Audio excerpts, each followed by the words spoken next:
Sir सगळ्यांचे घेतो.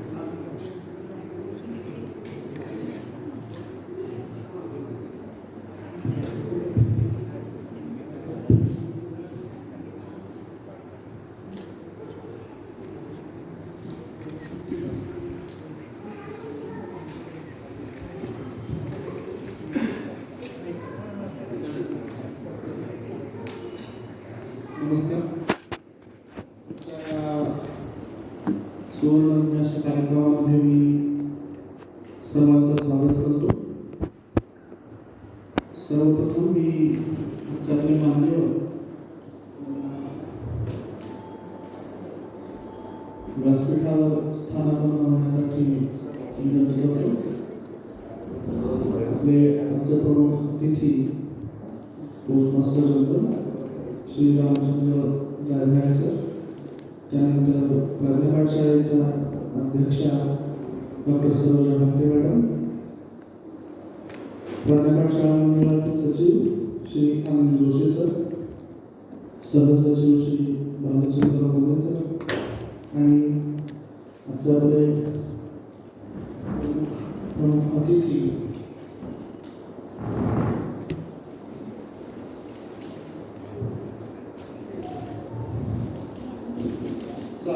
दर्शन sir यांना विनंती करतो की त्यांनी व्यासपीठावर स्थानापन्न व्हावं.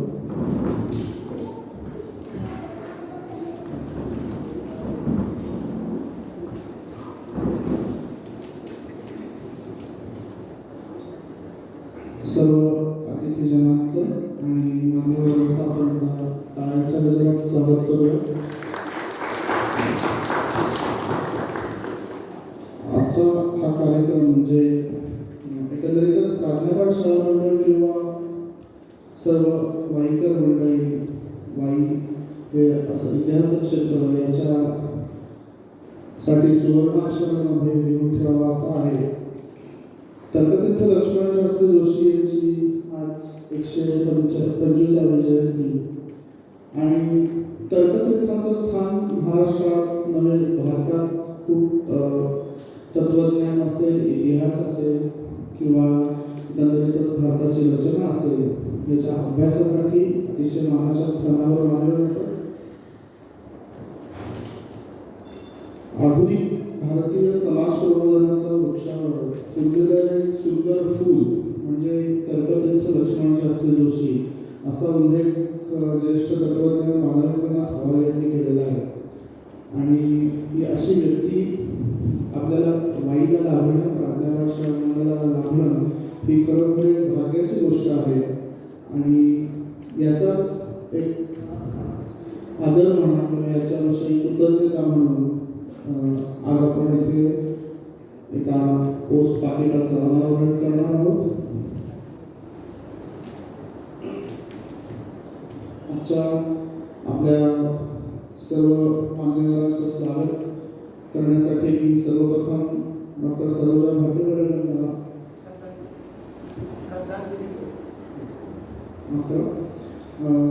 काही व्यक्ती अशा आहेत की ज्या प्राध्यापक शाळा मंडळाशी निगडीत गेले अनेक वर्ष होत्या आणि दुर्दैवाने या व्यक्तींचं निधन गेल्या 1-2 आठवड्यामध्ये झालं. अशा 2 व्यक्तींना सर्वप्रथम आपण श्रद्धांजली वाहणार आहोत. श्री नरेंद्र चपळगावकर आणि श्री रामभाऊ जोशी. त्यामुळे मी सर्वांना विनंती करतो की 2 मिनिट श्रद्धांजली अर्पण करावी.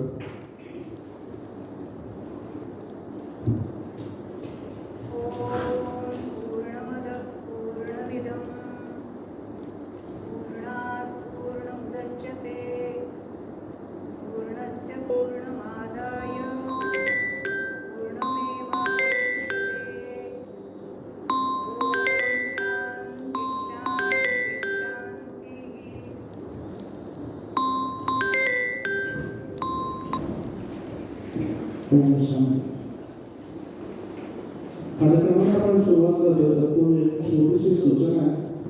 आपण सर्वांनी आपले मोबाईल फोन्स फ्लाईट मोडवर टाकावेत किंवा सायलेंट करावेत जेणेकरून सर्वांना कार्यक्रमाचा आस्वाद घेता येईल आणि कार्यक्रमामध्ये कोणालाही डिस्टर्ब होणार. यानंतर मी प्राध्यापक शाळा मंडळाचे अध्यक्ष डॉक्टर सरोजा भाटे मॅडम यांना विनंती करतो की त्यांनी आजचे आपले प्रमुख पाहुणे श्री रामचंद्र गारभाळे सर यांचं स्वागत करावे.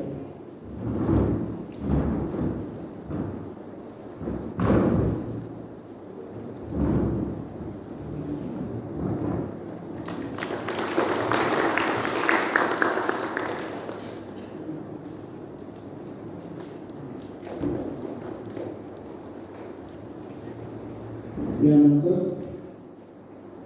श्री अनिल जोशी सरांना विनंती करतो त्यांनी श्री सारंग दर्शने सरांचं स्वागत करावे.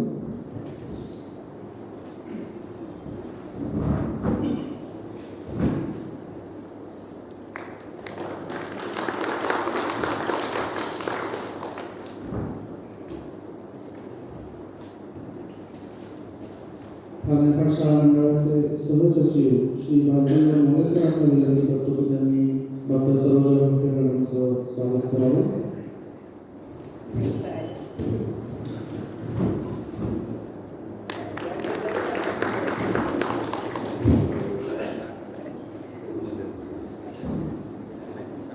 तर्कतीर्थांबद्दल बोलायचं तर बासिल मढेकरांची एक सुंदर ओळ आहे की भावनेला येऊ दे शास्त्र काट्याची कसोटी.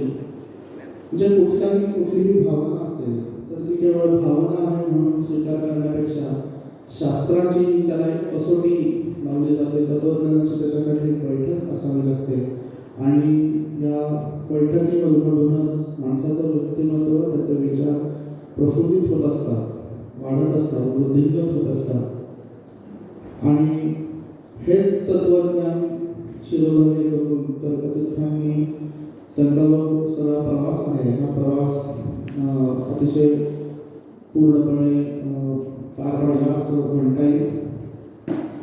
आणि या तर्कतीर्थांबद्दल किंवा एकंदरीतच प्राध्यापक शाळेच्या आतापर्यंतच्या प्रवासाबद्दल प्रास्ताविक करण्यासाठी मी श्री अनिल जोशी सरांना विनंती करतो.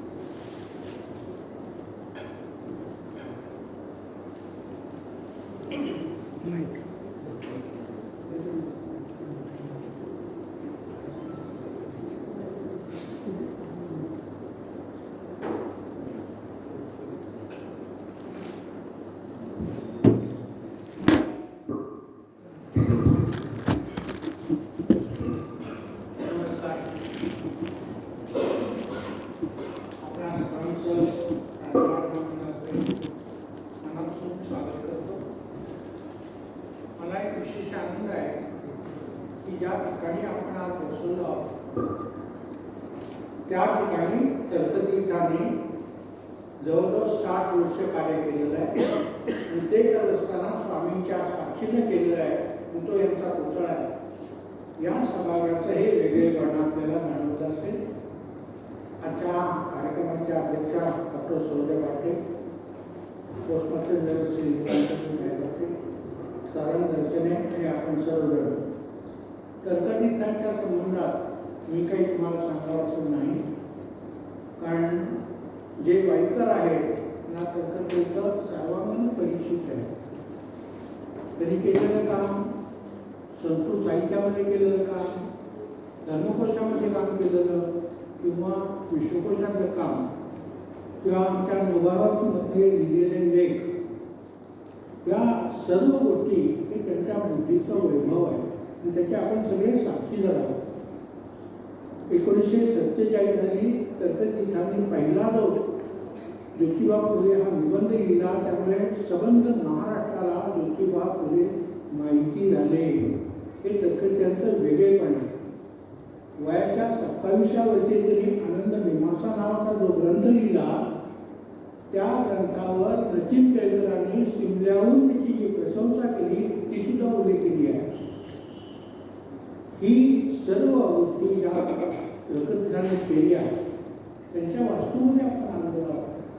आपण पुण्यवान हे मला स्वतःला भावत आहे, कारण 1914 साली या ठिकाणी आलेले लक्ष्मण बाळाजी जोशी 80 वर्ष त्यांनी या वास्तूमध्ये वास्तव्य केलं आणि ज्या ठिकाणी ते राहिले त्यांचा जो वाडा आहे, तुम्हाला एक गोष्ट सांगायला मला खूप आनंद वाटतो की ते सर्व 10 गुंठे जागा आहे आणि त्याच्या ज्या इमारती आहेत त्या अच्युतराव पटवर्धनांनी केवलानंदांना बक्षीसपत्रानं दिलेली आहे. आणि ते केवलानंद इथं असताना सीतारामचंद्र पटवर्धन हे त्यांचं नाव, त्यांना 4 मुलं, रावसाहेब पटवर्धन, अच्युतराव पटवर्धन, मधुकर पटवर्धन आणि पद्माकर पटवर्धन. पद्माकर पटवर्धन हे पुण्याला राहिले आणि मधुकर पटवर्धन हे पुण्यातून मुंबईला आले आणि त्यांनी सीताराम पटवर्धनांचं जे चरित्र दिलं त्यामध्ये ह्या पाठवल्या जे त्यांच्या वडिलांनी दिलेल्या इमारतीचा दानाचा खूप उल्लेख आहे. ही त्यांनी जी एक सीताराम पटवर्धनांनी भूमिका घेतली ती केवळ संस्कृत जे प्रेम आहे त्या प्रेमापोटी घेतलेली आहे.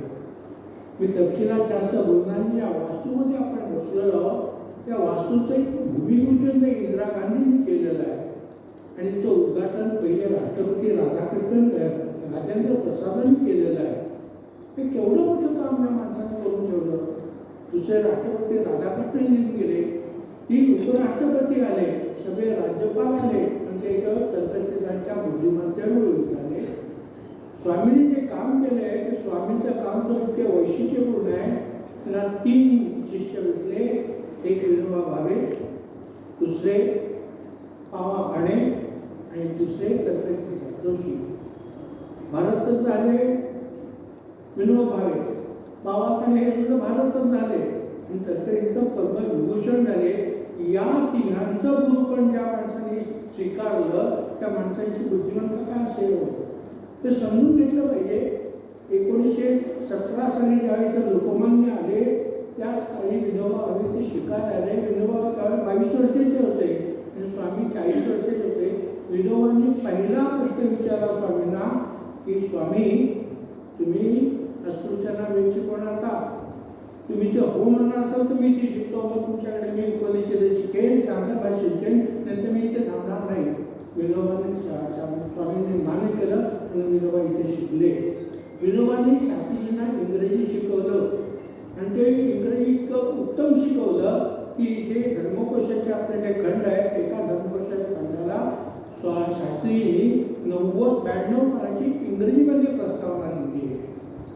हा मनुष्य स्वयंप्रज्ञ आहे ना. अशा स्वयंप्रज्ञ व्यक्तीच्या 125व्या जयंतीसाठी आपण इथे एकत्र आहोत आणि हे जे मान्यवर उपस्थित आहेत ते केवळ आम्हाला पाहून आले नाही तर त्यांनी स्वामींच्या कामाला पाहून आले. मी त्या लोकांनाही धन्यवाद देतो आणि माझं प्रास्ताविक करून मी जास्त काही बोलत नाही. कारण आजच्या मुख्य भागाला त्यांचे मंत्री येणार त्याच्यासाठी जायचं आहे. मी विशेष थांबतो. धन्यवाद.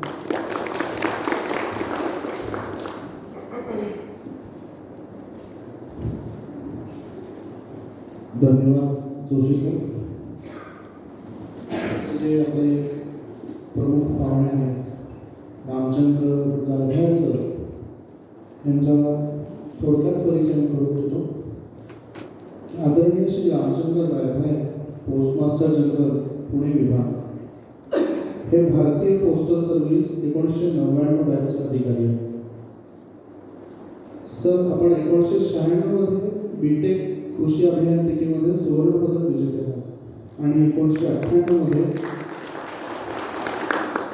IIT खरगपूरमधून सरांचं एमटेक पूर्ण झालेलं आहे.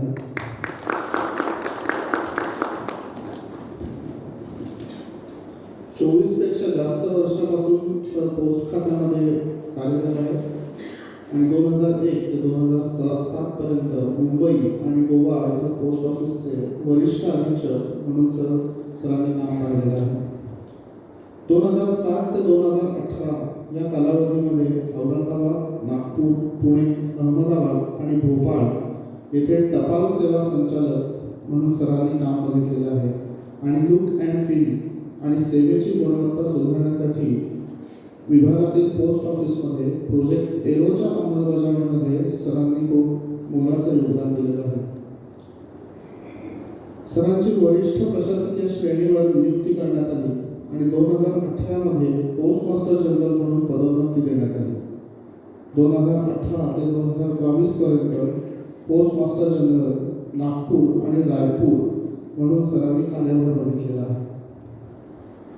सध्या आदरणीय जायभाय सर पुणे आणि गोवा रिजनचे पोस्टमास्टर जनरल म्हणून पदभार सांभाळत आहेत आणि सरांच्या मार्गदर्शनाखाली पुणे आणि गोवा रिजनची वाटचाल अगदी यशस्वीपणे सुरू आहे असंच म्हणावं लागेल.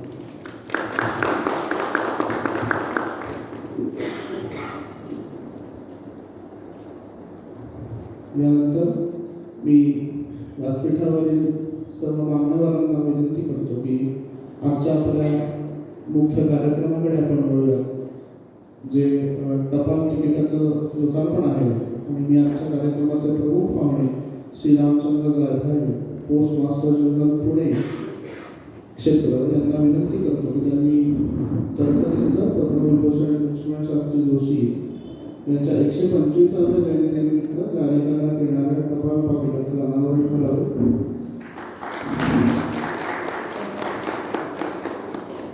या पाकिटाचा समावेश असणारा पहिला अल्बम हा आजच्या कार्यक्रमाच्या अध्यक्षा डॉक्टर सरोजा घाटे यांना सरांनी सुपूर्द करावा अशी त्यांना विनंती करतो. धन्यवाद. थँक्यू.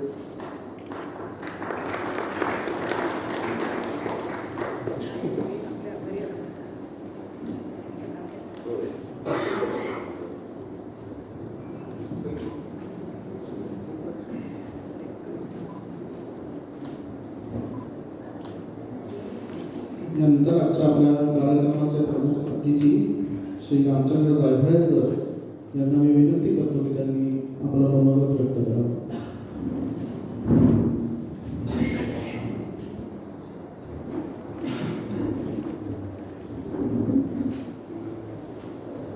नमस्कार. मंचावर उपस्थित डॉक्टर सरोजा घाटे, अध्यक्ष प्राथमिक पाठशाळा मंडळ, सारंग दर्शनी चीफ लेक्चरर मुंबई, अनिल जोशी सचिव प्राथमिक पाठशाळा मंडळ वाई, भालचंद्र मौली जॉईंट सेक्रेटरी प्राथमिक पाठशाळा मंडळ वाई, तसेच या कार्यक्रमासाठी आलेले आपण सर्व मान्यवर आणि माझे सर्व दाते वर्गाचे सहकारी. आजचा हा दिवस माझ्यासाठी अतिशय अभिमानाचा आणि सन्मानाचा आहे. महाराष्ट्राच्या इतिहासामध्ये खूप मोठं आणि साहित्यामध्ये तत्त्वज्ञानामध्ये खूप मोठं कॉन्ट्रिब्युशन असलेले एक महान व्यक्तिमत्व पंडित तर्कतीर्थ लक्ष्मण शास्त्री जोशी यांच्यावरील विशेष आवरणाचे आज या ठिकाणी आपण विमोचन केलेले आहे. आणि याचा एक विटनेस किंवा साक्षीदार होण्याचा जो क्षण आहे तो नक्कीच अविस्मरणीय असा आहे. लक्ष्मण शास्त्री जोशी हे केवळ एक विद्वान नव्हते, तर साहित्यिक, तत्त्वज्ञ, समाजसुधारक आणि समाजाचे एक मार्गदर्शक म्हणून देखील अजरामर आहेत. संस्कृत, प्राकृत, मराठी अशा विविध भाषांमध्ये त्यांचे प्रभुत्व हे आपणा सर्वांना प्रेरणादायी आहे. त्यांनी प्राचीन भारतीय संस्कृतीचं अतिशय सखोल अध्ययन करून आणि मोठ्या प्रमाणात लेखन करून विश्वकोश असेल, धर्मकोश असेल किंवा त्यांचे जे लेखसंग्रह आहेत यातून समाजाला एक नवी दृष्टी दिली. भारतीय तत्त्वज्ञान, वेद आणि उपनिषदांचा अभ्यास करून त्यांनी समाज सुधारणेसाठी मार्गदर्शन केले. तर्कतीर्थ लक्ष्मण शास्त्री जोशी यांनी सामाजिक समतेचा आग्रह करून क्रांतिकारी बदल घडवण्याचे ध्येय ठरवलं आणि त्यांनी असं दाखवून दिलं की खऱ्या अर्थाने ज्ञानाची उपासना ही समाजाच्या उन्नतीसाठी असते. त्यांच्या लेखनातून सामाजिक समता, वैचारिकता आणि समाजहिताची झलक दिसते. त्यांच्या या कार्यासाठी त्यांना पद्मभूषण या पुरस्कारांनी सन्मानित करण्यात आलेले आहे. आज लक्ष्मण शास्त्री यांच्या विचारांची आणि कार्यांची आठवण करत असतानाच भारतीय डाक विभाग जो आहे तो सुद्धा समाजसेवेची ही जी भूमिका लक्ष्मण शास्त्री यांनी घेतलेली आहे त्या ध्येयाशी सुसंगत असे कार्य 150 वर्षांहून अधिक काळ करत आहे. आणि खेड्यापाड्यापासून शहरांपर्यंत प्रत्येकाला वेगवेगळ्या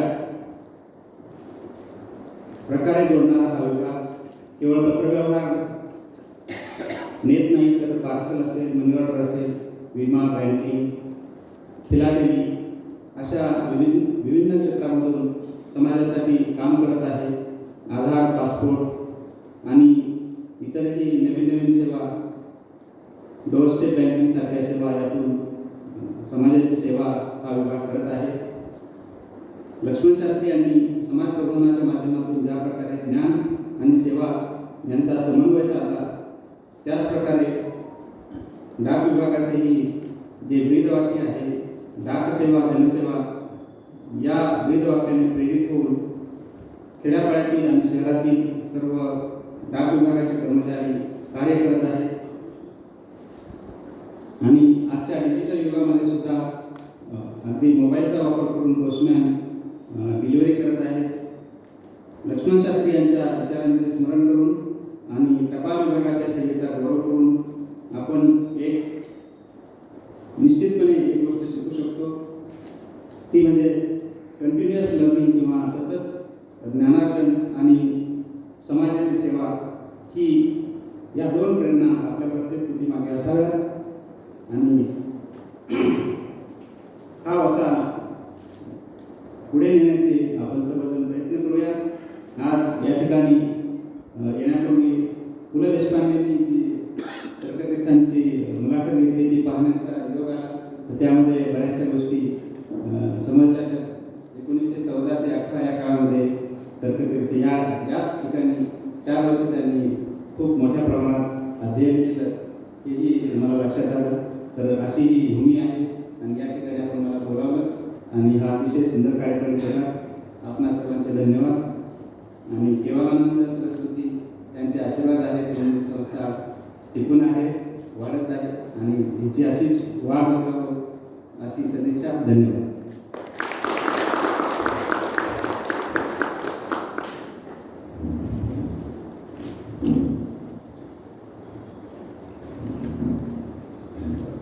खूप खूप धन्यवाद सर.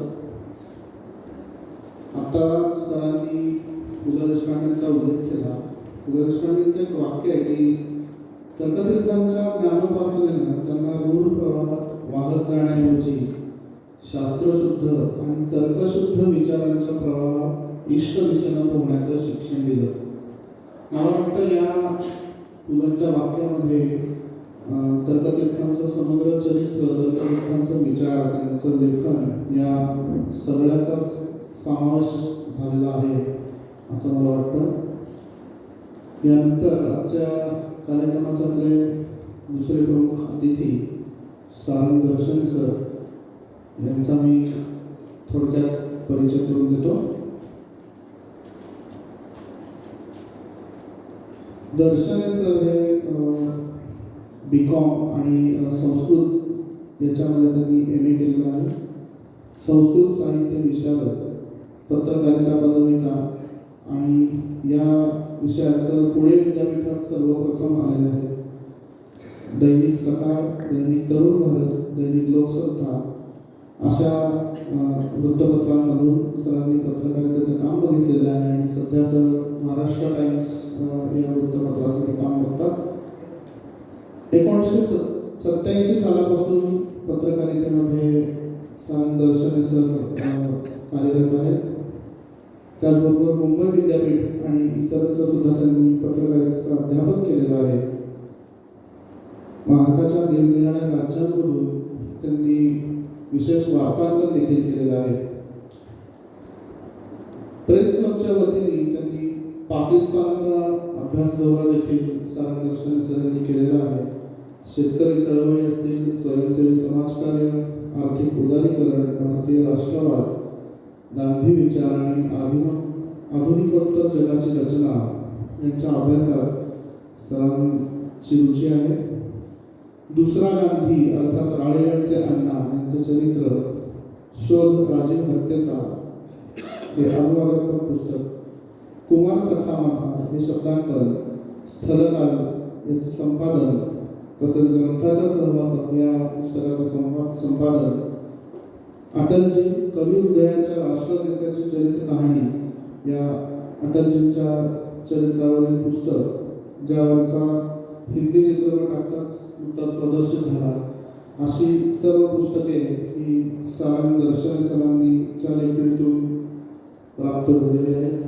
अशा दर्शन सरांना मी आता विनंती करतो की त्यांनी आपलं मनोगत व्यक्त करावं.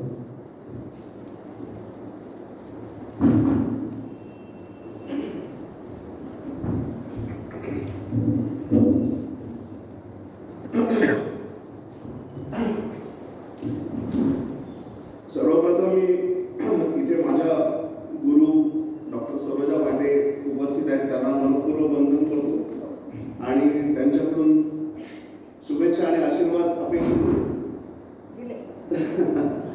मला खरं या कार्यक्रमामध्ये कशासाठी बोलण्यासाठी बोलत आहे मला समजणार नाही, याचं कारण मी या वास्तूशी निगडीत असलो तरी मी अगदी खूप छोटा माणूस आहे आणि इथे परंपरा फार विद्वानांची आणि दिग्गज लोकांचे आहे.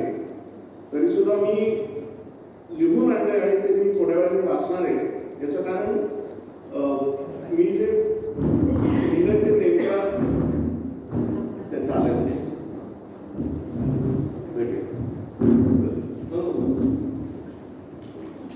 श्री रामचंद्र जाधव सर यांचा दुसरीकडे एका कार्यक्रमाचं पूर्वनियोजन आहे, त्यामुळं ते आपण निरोप घेतील आणि आपण हा कार्यक्रमाचा पुढे सुरू करूया.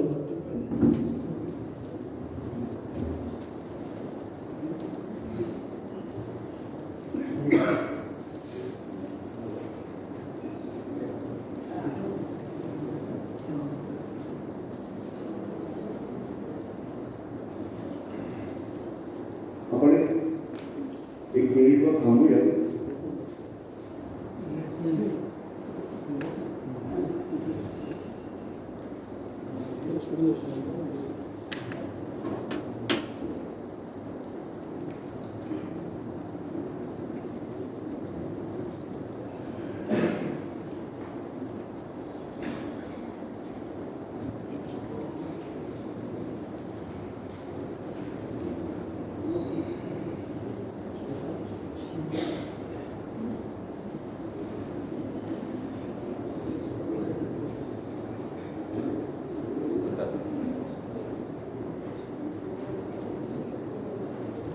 या कार्यक्रमासाठी मला आमंत्रित करणारे अनिल जोशी, भालचंद्र मोने आणि जमलेले सर्व वाईकर आणि अभ्यासक मंडळी, प्राध्यापकाच्या मंडळासाठी माझा काही प्रमाणात थेट आणि काही प्रमाणात परोक्ष असा बराच संबंध आलाय. मेकून रेगेसर असताना आणि त्यानंतर काही वेळेला इथे जे अभ्यास वर्ग चालायचे त्या अभ्यास वर्गांना उपस्थित राहण्याचं भाग्य मला मिळालं आणि बऱ्याच गोष्टी शिकता आल्या. देवदत्त दाभोलकर, वसंतराव पळशीकर, श्रीमा भावे, कधी दना धनात्रे असे सगळे थोर शिक्षक या वर्गांना इथे मार्गदर्शन करायला यायचे आणि खालतीच समाधी मंदिरामध्ये मला असं वाटतं ते वर्ग चालायचे आणि त्या वर्गाला आम्ही इथे राहायचो, समोर वाड्यात राहायचं आणि खाली दिवसभर अध्ययन चालायचं. असा तो अतिशय संस्मरणीय आणि फार मला श्रीमंत करणारा असा तो अनुभव आणि काळ होता. तिथे शिकवण्यापेक्षा मुक्त आणि तर्कशुद्ध चर्चा करणं असं अपेक्षित असे असंख्य प्रश्नांना शांतपणे विवेकाने आणि भारतातल्या आणि जगभरातल्या अनेक अभ्यासकांच्या साक्षीनं सविस्तर उत्तरं देण्याची अशी या सगळ्या अभ्यासकांची तयारी असेल. तिथं कोणी कोणाला कमी लेखायचं नाही. वादे वादे जायते तत्वबोध यावर सगळ्यांचा मनापासून विश्वास असायचा अशी सगळी थोर मंडळी होती. त्या शिबिरामध्ये 24 तास या सगळ्यांचा सहवास लावायचा ही एक मोठी संधी आणि भाग्य असायचं. प्रत्येकाच्या ग्रहण क्षमतेनुसार प्रत्येकाच्या पदरात काही ना काहीतरी पडलं असेल. माझ्याही वाट्याला कदाचित 4 कण आले असतील असा मला विश्वास वाटतो. एका अशा वर्गाच्या वेळेला मी आजारी होतो आणि मी मोठ्या आजारात उठल्यामुळे काही फारसा बोलू शकत नव्हतो. ते 3 दिवस 4 दिवस वसंतराव पळशीकर आणि रेगेसरांचं लक्ष झालं आणि शेवटच्या दिवशी पळशीकर असं म्हणाले की इथे काही जणांना सहभागी होता आलं नसेल पण इथे जे सगळं विवेचन झालं होते त्यांच्या मनात कुठेतरी पेरलं गेलं असेल असं मला वाटतं. तर ते मला फार माझ्या हृदयाला ते स्पर्शून गेलं आणि अनेक वर्ष ते माझ्या अजून लक्षात आहे. अशा प्रकारचा शिक्षक आणि विद्यार्थी, गुरु आणि शिष्य यांचा हा जो थेट संबंध आलोकाचारी तिथे होता तो मला फार लोभस वाटला आणि आधी तर्क देत असताना कशा प्रकारचं शिक्षण इथे चालतं होत असेल याची कल्पना त्याच्यावर आली. आपण तर्कतीर्थांच्या 125व्या जयंतीनिमित्त जमलो आहोत आणि तर्कतीर्थ ज्या केवलानंद सरस्वती यांचे शिष्य किंवा विद्यार्थी होते, त्याच केवलानंद सरस्वती यांच्याकडे इथेच माझे आजोबा म्हणजे माझ्या आईचे वडील आयुर्वेदाचार्य महादेव बाळकृष्ण दीक्षित यांचं शिक्षण झालं होतं. एका अर्थाने ते तर्कतीर्थ लक्ष्मण शास्त्री जोशी यांचे साहत्याही होते आणि तर्कतीर्थांचे विद्यार्थीही होते. असं त्यांच्याशी दुहेरी नातं होतं. पुढे शास्त्रीजी आणि आजोबांचे संबंध दीर्घकाळ टिकले. मी लहानपणी अनेकदा शास्त्रीजींना त्यांच्या घरी पाहिलं आणि साताऱ्याला शास्त्रीजी येऊन अनेकदा माझ्या आजोबांशी चर्चा करत असत. हा एक चांगला अनुभव माझा होता. त्यामुळे प्राथमिक शाळेमध्ये माझा एक आधाराचा संबंध निर्माण झाला. ज्या महाराष्ट्र टाइम्समध्ये मी गेली 34-34 वर्ष काम करतोय, त्या महाराष्ट्र टाइम्सचे पहिले दोन्ही संपादक म्हणजे द्वाभक कर्णिक आणि गोविंदराव तळवळकर हे काही काळ मानवेंद्रनाथ रॉय यांच्या विचारांचे म्हणजे रॅडिकल ह्युमॅनिझमचे अभ्यासक आणि अंगेरी होते. आता हे सगळ्यांना अनेकदा ऐकून माहीत असेल.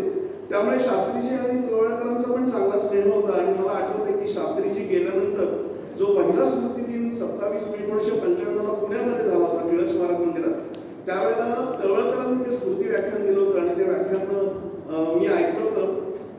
संयुक्त महाराष्ट्र अस्तित्वात आल्यानंतर महाराष्ट्राचं जे राजकीय, सामाजिक, सांस्कृतिक, वाङ्मयिक आणि माध्यमांमधलं असं जे वेगवेगळ्या क्षेत्रांमधलं नेतृत्व प्रस्थापित झालं होतं, त्यात विविध आघाड्यांवरती नेतृत्व करणारी ही सगळी मंडळी एकमेकांची घनिष्ठ स्नेही होती.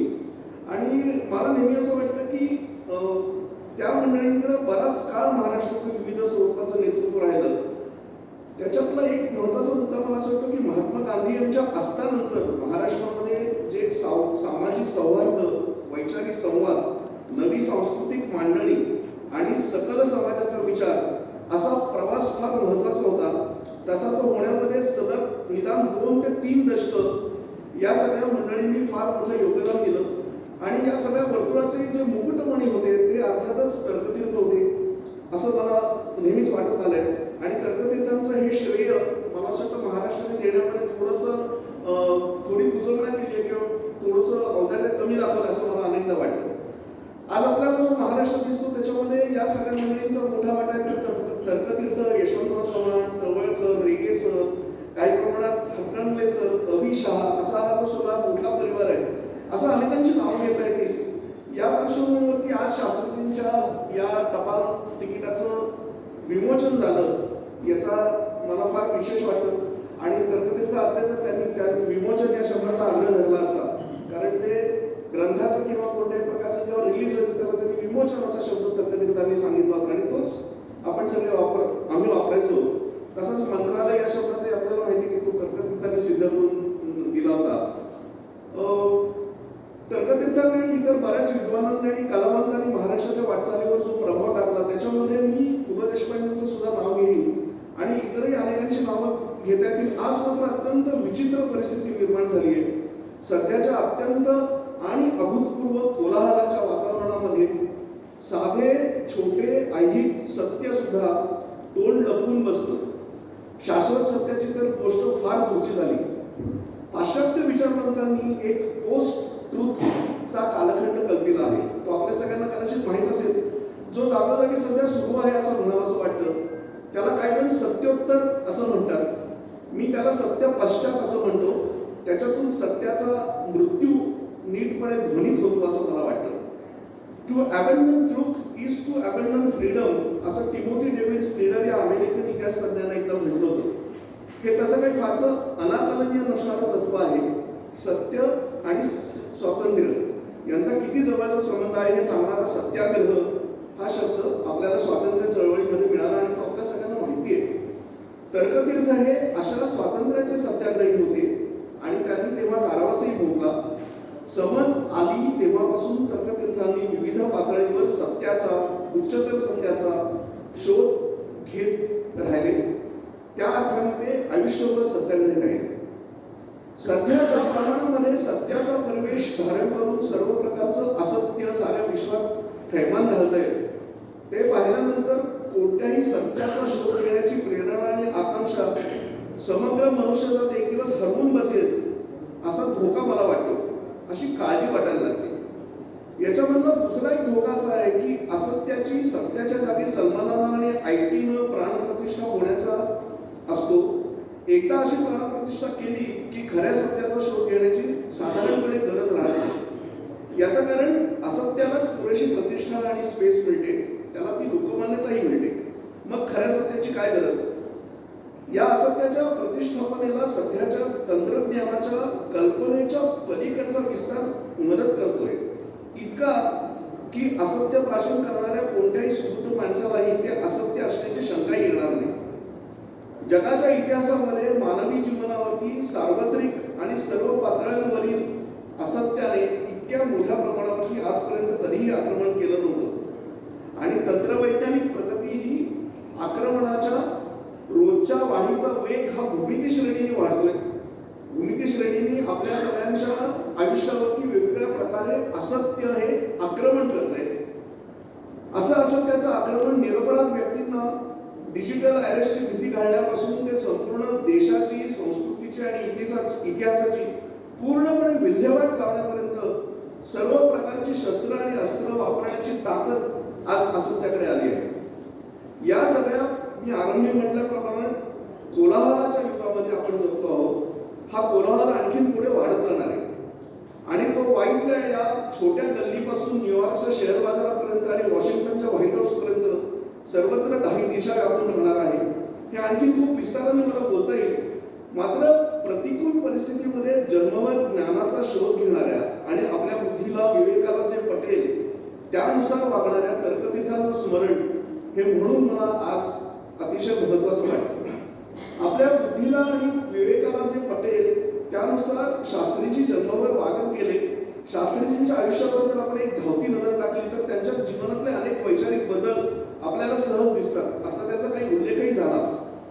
त्याच्यामध्ये त्यांना परंपरेत घरामधून त्यांचं येणं, पुढे गांधीवादी होणं, मग रॉईस होणं, त्यानंतर भारतीय संस्कृतीच्या वारशाचा वेगवेगळ्या तात्विक भूमिकेतून विचार करणं, म्हणजे उदाहरणार्थ मार्क्सिस्ट अभ्यास पद्धती लावून भारतीय संस्कृतीचा विचार करणं किंवा भारतीय संस्कृतीमधल्या विविध घटकांचा अर्थ लावण्याचा प्रयत्न करणं, तो मार्क्सिस्ट अभ्यासाने करणं. आणि शेवटी मी नास्तिक आहे असं निखालसपणे म्हणणं. मात्र त्यांच्या या परिपक्व नास्तिकतेचा गाभारा प्राचीन आणि अर्वाचीन अशा प्रगाढ ज्ञानाने भरलेला होता. त्याच्यामुळे शास्त्रीजींनी वापरलेला कोणताही शब्द आपण रूढ किंवा आपल्या वापरातल्या उथळ अर्थाने घेता कामा नये. त्याच्यामध्ये मोठा अर्थ आहे आपण लक्षात ठेवलं पाहिजे. इतकं असं म्हणजे 90 उलटल्यानंतर त्यांना असं वाटत असे की मी काही ज्ञानी नाहीये, मी अजून ज्ञानी नाही झालो, ज्ञान मिळवण्याचा मी अजून प्रयत्न करतोय. अखेरच्या काही वर्षांमध्ये त्यांना एक खंत वाटत असायची की त्यांनी अनेकदा बोलून दाखवली की मला आता महाराष्ट्रामध्ये अर्थपूर्ण संवाद साधता येत नाहीये, कोणाशी संवाद साधावा असा प्रश्न मला अनेकदा पडतो. आता याच्यावरती मी नंतर परत येणार आहे, पण शास्त्रीजी जर तेव्हा असं म्हणत असतील तर एकूण आजच्या परिस्थितीचा आपल्याला अंदाज येऊ शकेल. तर्कतीर्थांचा वारसा अनेक अर्थाने रेगे सरांनी चालवला असं म्हटलं जातं. त्यामुळे मला तर्कतीर्थ आणि रेगे सर यांची या ठिकाणी एक छोटीशी तुलना करायची वाटते. तसं मोहक यात नवीन काही नाहीये, ते आपल्या सगळ्यांना समजणार आहे. पण तर्कतीर्थांचा प्रवास हा प्राचीन शास्त्रांच्या अभ्यासाने सुरू झाला आणि ते मग आधुनिक म्हटलं जाणाऱ्या ज्ञानाकडे वळले. रेगे सरांचा आधीचा व्यासंग हा प्रामुख्याने पाश्चात्य तत्वज्ञानाचा आणि त्यानंतर सर्व प्राचीन भारतीय परंपरेकडे अधिक ताकदीने वळले. तर्कतीर्थ हे स्वाभाविक अशा आस्तिक्य बुद्धीने आरंभ करून हळूहळू नास्तिक होत गेलेले दिसतात. काहीशा तर्कशी म्हटल्या जाणाऱ्या इहवादापासून सुरुवात करून रेगे सर मात्र त्यांचा प्रवास मी आस्तिक का आहे असा अतिशय विलोभनीय लेख लिहिण्यापर्यंत करतात. तर्कतीर्थ आणि रेगे सर हा मला वाईच्या पुण्यभूमीमध्ये झालेला एक महासमन्वय वाटतो. त्यांची परस्पर पूरकता तर विलक्षण आहेच, पण तर्कतीर्थ गेल्यानंतर केवळ 6च वर्ष आयुष्य मिळवूनही रेगे सरांनी काही बाबतीत तर्कतीर्थांचा आधुनिक भारताच्या जडणघडणी बाबतचा विचार हा आणखीन पुढे नेला. आपण जर नवभारतची संपादकीय त्या काळात काढून पाहिली तर मी काय म्हणतो याचा प्रत्यय आपल्याला येईल. या निमित्ताने 2 गोष्टींचा उल्लेख करतो, ते म्हणजे आता गेल्या काही दिवसात घडलेल्या अतिशय आनंददायक 2 घटना. ते म्हणजे नवभारत या नियतकालिकाचे सर्व खंड आता आपल्याला ई स्वरूपात मोफत उपलब्ध आहेत आणि ते सगळं काम राज्य मराठी विकास संस्थेने केलेलं आहे. अतिशय चांगलं काम ते झालंय आणि archive.org हे सगळ्या जगभरातील वाङ्मयाचा मोफत आपल्याला उपलब्ध करून माहितीचा अंक मिळतात, हे खूप महत्त्वाचं काम झालं. आणि दुसरं एक महत्त्वाचं काम झालेलं म्हणजे राज्य संस्कृती मंडळाने तर्कतीर्थांच्या समग्र वाङ्मयाचे खंड प्रकाशित केले, त्याचं संपादन सुनीलकुमार नवतेंनी केलंय. आणि तेही फार महत्त्वाचं काम शास्त्रीजींच्या 125व्या जयंतीच्या आगेमागे पूर्ण झालं, याचं समाधान मी या निमित्ताने व्यक्त करतो. तर्कतीर्थ लक्ष्मण शास्त्रींच्या 2 बाबींबाबत अनेकांना फार अचंब वाटतो. ते म्हणजे प्राज्ञपाठ शाळा मंडळाच्या विशाल परंपरेमध्ये तर्कतीर्थ हे एकटेच इतके वेगळे कसे असे काहींना वाटतं. त्यातल्या 2 बाबी म्हणजे शास्त्रीजींची बदलत गेलेली आणि विस्तारत केलेली सामाजिक दृष्टी. इथे मला प्रामुख्याने हिंदू समाजाचे जाती आणि वर्णाधारित स्वरूप अभिप्रेत आहे. आणि दुसरी गोष्ट म्हणजे शास्त्रीजींच्या परंपरागत पद्धतीने अध्ययन करत असताना वाटलेलं त्यांना आधुनिक ज्ञानाचं आकर्षण आणि त्यात त्यांनी केलेला अफाट व्यासंग. शास्त्रीजींचे हे दोन्ही पैलू अतुलनीय आहेत आणि त्यांचं व्यक्तिमत्व या दोन्ही पैलूंनी अलौकिक बनवलं, यात काही शंका नाही.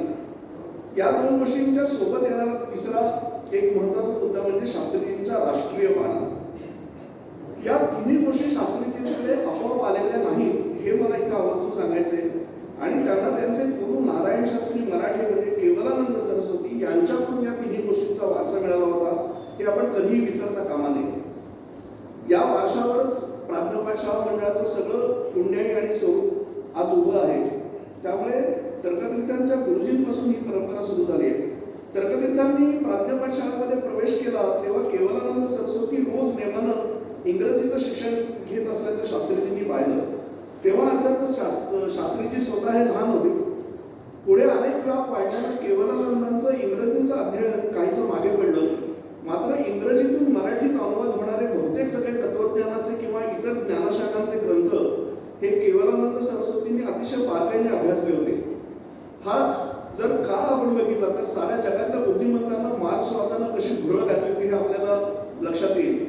मार्क्स आणि त्याचे टीकाकार मिल आणि स्पेन्सर हे तत्वज्ञ यांचे अनेक ग्रंथ तोपर्यंत मराठीत आले होते आणि ते शास्त्रीजींच्या गुरुजींनी म्हणजे केवलानंदांनी वाचले होते. मिल आणि स्पेन्सरचा परिचय महाराष्ट्रात प्रामुख्याने गोपाळ गणेश आगरकरांनी करून दिला हे आपल्याला माहिती आहे.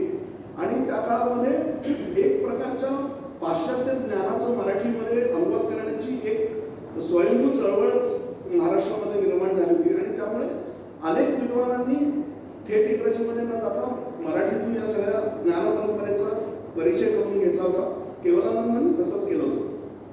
इतरही अनेक बऱ्याच विषयांचं ज्ञान अनुवादांच्या रूपाने येत होतं आणि ते सगळं केवलानंद सरस्वती यांच्या अध्ययनाच्या कक्षेत आलं. तसंच ते स्वतः राष्ट्रीय मानायचे होते आणि तेव्हा चालू असणारा स्वातंत्र्याचा संघर्ष त्यांना कधीही परका वाटला नाही. प्राज्ञपाठ शाळेमधून मिठाच्या सत्याग्रहासाठी काही विद्यार्थी चालत गेले होते अशी आठवण मला माझे आजोबा नेहमी सांगायचे. आणि त्या आठवणीमधून याच्यामध्ये एक बारीकसा झाला तळेगावचा समर्थ विद्यालयाचाही आहे, तो आपल्याला सगळ्यांना माहिती आहे. म्हणजे प्राज्ञपाठ शाळा मंडळाचा राष्ट्रीय बाणा हा आधीपासून असा चालत आला होता. केवलानंदांचं तर्कतीर्थांकडे आलेलं तिसरं वैशिष्ट्य म्हणजे आधुनिक आणि पुरोगामी म्हटल्या जाणाऱ्या सामाजिक दृष्टीचं आहे. याही बाबतीत केवलानंद काळाच्या खूप पुढे होते आणि अस्पृश्यतेला कोणताही तात्विक किंवा शास्त्रीय आधार नाही या मतावर ते आले होते. अर्थातच त्यांच्या केवळ तेव्हाच्या त्यांच्या एकूण कामाच्या व्यापापुढे या कामावर त्यांना काहीशी बंधनं आलेली दिसतात. सांगायचा मुद्दा हा की तर्कतीर्थांचा राष्ट्रीय बाणा आणि महात्मा गांधींच्याशी त्यांचं जोडलं जाणं, त्यांचा आधुनिक ज्ञानविज्ञानाचा अजोड व्यासंग, त्यांची कमालाची विस्तारात गेलेली सामाजिक दृष्टी आणि समतेचा विचार या सगळ्या बाबी एका अर्थाने त्यांना त्यांच्या गुरूंकडून मिळाल्या होत्या. न्यायशास्त्रासहित इतर ज्ञान तर त्यांनी गुरूंकडून घेतलंच, पण तर्कतीर्थांनी विनोबा भावेंकडून इंग्रजीचे काही धडे घेतले आपल्याला माहिती आहे. पण विशेष म्हणजे विनोबांना शास्त्रीजींना फारसं इंग्रजी शिकवावं लागलं नाही. अतिशय कमी काळामध्ये शास्त्रीजींनी इंग्रजीवरती पकड मिळवली आणि त्यांनी ज्या वेगाने मुसंडी मारली तो वेग आजही आपल्याला थक्क करणारा वाटतो. एकही मोठा किंवा लक्षणीय पाश्चात्य विचारवंत हा शास्त्रीजींच्या नजरेतून तेव्हा सुटलेला दिसत नाही. त्याचं वैशिष्ट्य असं की हे सगळं ज्ञान घेताना शास्त्रीजींना अतिशय आनंद व्हायचा आणि ते त्यांनी लिहून ठेवलंय. एखाद्या लहान मुलाला खेळणं मिळाल्यानंतर जसा निखळ परम आनंद व्हावा तसा आनंद शास्त्रीजींना विविध विचारवंतांचे ज्ञान मिळवून आणि ग्रंथ वाचून होत असे. त्यांची बुद्धी तर तेजस्वी होतीच, पण भारतीय शास्त्रांच्या अभ्यासानं ती जास्त तीक्ष्ण बनली होती. त्यामुळे इंग्रजी भाषेचा पहार एकदा सर केला की त्यांच्या ज्ञानार्जनाला काही सीमाच उरली नाही. ज्ञान हे एक पवित्र मूल्य आहे आणि ते कोणत्याही परिस्थितीत सर्वोच्च आहे हा विचार तर्कतीर्थांनी सदैव आचरणात आणला आणि तो मला त्यांचा खरा खुरा वारसा वाटतो. आधुनिक जीवनासाठी आवश्यक असणारी किंबहुना समतानिष्ठित समाजाच्या उभारणीसाठी आवश्यक असणारी मूल्य भारतीय विचार परंपरेतून शोधून काढून प्रस्थापित करणं हे मला शास्त्रीजींचं एक मोठं योगदान वाटतं. हे तुम्हाला थोडंसं क्लमसी किंवा अवघड वाटेल, पण भारतीय परंपरेमध्ये जे जे वाङ्मय आलं, ज्या ज्या परंपरा आल्या, त्या परंपरांमधली सूत्र शोधायची आणि त्यांनी आधुनिक जीवनाला बळ द्यायचं, समताधिष्ठित समाजासाठी बळ उभं करायचं, ही फार एक वेगळी आणि फार महत्त्वाची गोष्टी शास्त्रीजींनी कायम दाखवली. त्याची उदाहरण आपल्याला सगळ्यांना माहिती आहे. त्याच्यातलं एक उदाहरण म्हणजे महात्मा गांधी यांच्या मुलाचं लग्न वेगळ्या वर्णातल्या मुलीच्याशी झालं होतं. तेव्हा त्या मुलांच्या लग्नाचं पौरोहित्य शास्त्रीजींनी केलं होतं. आपल्याला सोमनाथाचं मंदिर नव्यानं उभं राहिलं तेव्हाचं उदाहरण तर माहिती आहे. तेव्हा केवलानंद सरस्वती आणि शास्त्रीजी असे दोघेही तिथे गेले होते आणि तेव्हा अनेकांनी त्या पौरोहित्याला नकार दिला होता हेही आपल्याला माहिती आहे. समाज पुढे नेण्यासाठी अशा गोष्टी फार महत्त्वाच्या असतात. जातीभेद मिटवणं ही फार पुढची गोष्ट झाली. त्याआधी पोट जाती मिटायला नको का अशा प्रकारची चर्चा प्राज्ञपाठ शाळा मंडळामध्ये तेव्हा मोठ्या प्रमाणावरती झाली आणि त्याच्यातून काही प्रयत्न सुरू झाले. त्याचं मी तुम्हाला एक गमतीदार उदाहरण देतो.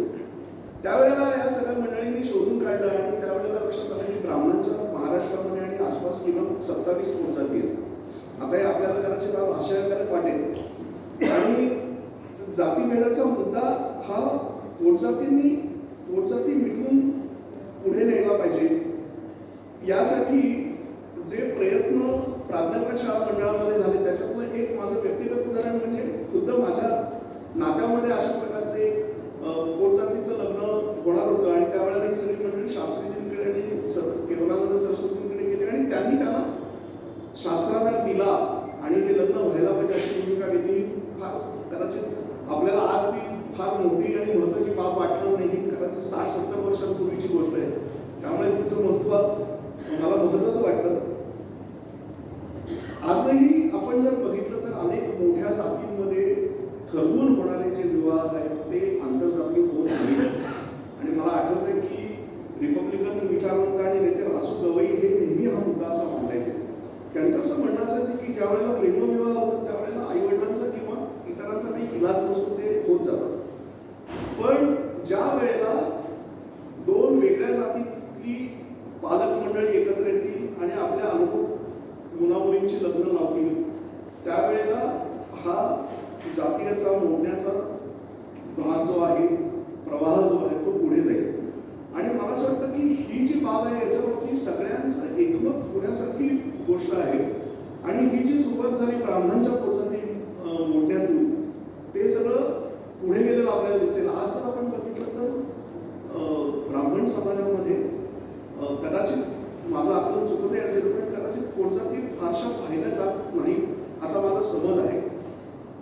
हा प्रवाह ज्या वेळेला जे पूर्वास्पृश्य म्हणले जातात त्यांच्यापर्यंत सुद्धा ठोसपणे जाईल असे शेकडो विवाह होतील त्यावेळेला जातीभेदांना खरं उत्तर मिळेल. बाबासाहेब आंबेडकरांनी सुद्धा या प्रकारचं अनेक वेळेला मांडणी केली, सावरकरांनी पण मांडणी केली आणि तर्कतीर्थांच्या मुलाखतीमध्ये त्यांनी बाबासाहेब आंबेडकर आणि सावरकर यांचे दाखले देऊन हा मुद्दा पुन्हा पुन्हा मांडलाय की आपल्याला जातीभेदाला जर कायमचा निरोप द्यायचा असेल तर आपल्याला या विवाह संस्थेकडे पाहायला पाहिजे. आणि विवाह संस्थेकडे पाहताना त्याला भारतीय परंपरेमधनं शास्त्राचा आधार दिला पाहिजे. मी पुढे एक मुद्दा मांडणार तो आताच मांडतो की धर्मनिर्णय मंडळ हे जे स्थापन झालं होतं महाराष्ट्रामध्ये ते या दिवशी मला फार महत्त्वाचं वाटतं. दुर्दैवाने ते काम पुढे त्या प्रमाणामध्ये झालं नाही आणि शास्त्रीजींची स्वतःची सुद्धा एक वैचारिक मूस होती ती बदलत गेली. त्यामुळे हे काम थोडंसं मागे पडलं. आज जर आपण समाजामध्ये पाहिलं तर काही संस्था अशा आहेत की या प्रकारचं काम त्या करतात आणि त्या कामाला एक सामाजिक समरसतेच्या दृष्टीने, सामाजिक समतेच्या दृष्टीने महत्त्व आहे. त्याच्यामध्ये आपल्या सगळ्यांच्या परिचित असणारं नाव म्हणजे ज्ञानप्रबोधिनीचं आहे. आणि दुसरं एक काही जे विवाह महात्मा फुल्यांनी सांगितलेल्या पद्धतीने लावले जातात, तो सुद्धा एक महत्त्वाचा विधी आहे आणि तो एक प्रवाह आहे. या सगळ्या गोष्टींची चर्चा आणि प्रत्यक्ष वर्तन हे प्राथमिक शाळा मंडळामध्ये कसं आकारात होतं आणि त्यातून सामाजिक पावलं कशी पुढे जात होती, हा मुद्दा मला इथे मांडायचा आहे. त्यांच्या कामाने हा आपल्याला एक मोठा वारसा दिला. आता जोशींनी सांगितल्याप्रमाणे महाराष्ट्रात महात्मा फुले यांचं मोठेपण आणि वेगळेपण पहिल्यांदा स्पष्टपणे अधोरेखित करणारे जे विचारवंत आहेत त्यात शास्त्रीजी अग्रभागी होते. आपल्याला माहिती आहे त्यांनी ज्योतिचरित्र हे पुस्तकच लिहिलं. त्याच्यातलं त्यांचं एक वाक्य फार महत्वाचं आहे, ते म्हणजे महाराष्ट्रातल्या बहुजन समाजाला आत्मप्रत्यय देणारा पहिला महापुरुष, असा त्यांनी त्याचा गौरव केला. आणि पुढे समग्र महात्मा फुले वाङ्मय हे महाराष्ट्र सरकारने प्रकाशित केलं, त्याची विवेकचक प्रस्तावना शास्त्रीजींनी लिहिली, हे आपल्याला सगळ्यांना माहिती आहे. आता महात्मा गांधींनी अस्पृश्यता निवारणाचा जो विचार मांडला होता त्याच्याकडे जरा मी येतो. गांधीजींना असं वाटायचं की या अस्पृश्यता निवारणाच्या विचाराला काहीतरी शास्त्राधार असायला हवा. आणि ही गांधीजींची भूमिका पुढे बदललेली आपल्याला माहिती आहे. आणि पुढे गांधीजी ईश्वर अस्पृश्यता मानत असेल तर तुम्ही ईश्वराला सुद्धा मानणार नाही असं ते म्हणायला लागले. आणि आणखी गांधीजींनी देव म्हणजे नैतिकता असंही एक सूत्र तयार केलं होतं. मात्र त्याच्या आधी अस्पृश्यतेला शास्त्राधार नाही हे पंडितांची चर्चा करून सिद्ध करा असा आग्रह गांधीजींनी केवलानंद सरस्वती यांच्याकडे धरला होता.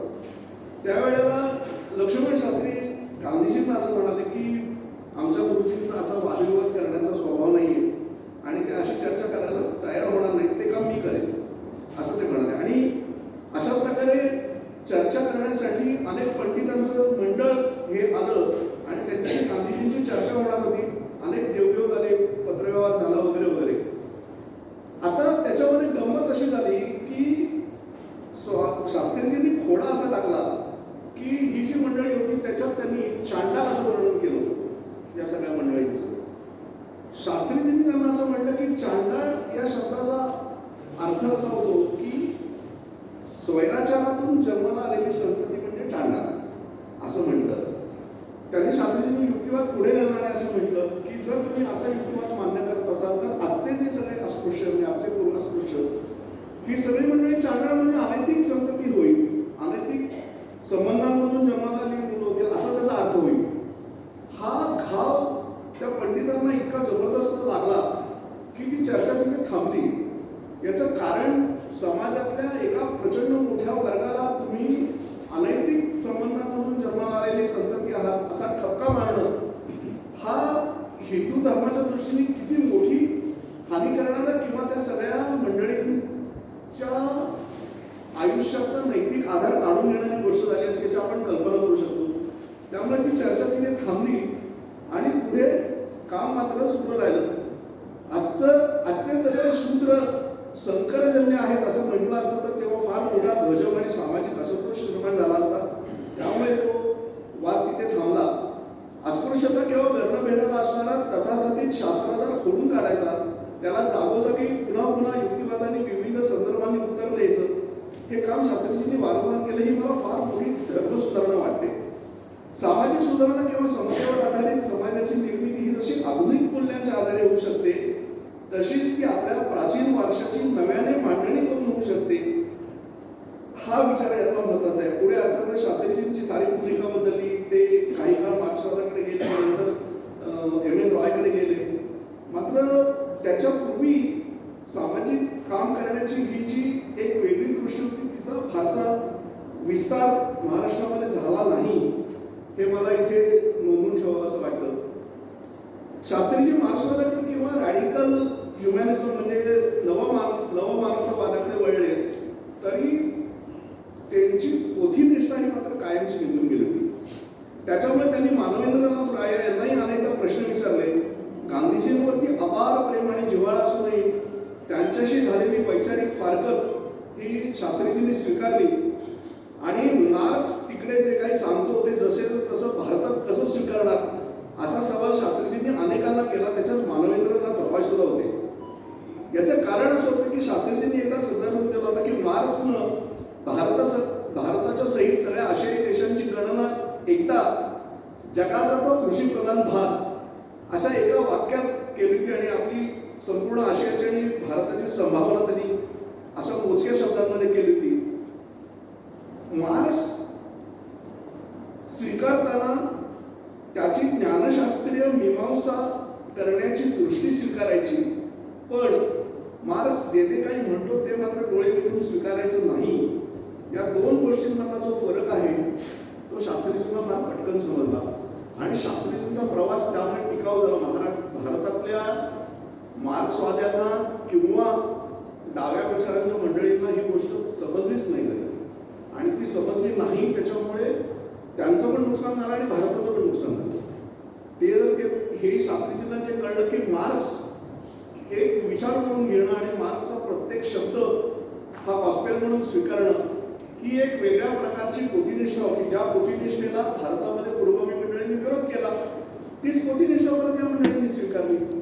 यातला जो फरक होता तो शास्त्रीजींना पटकन कळला होता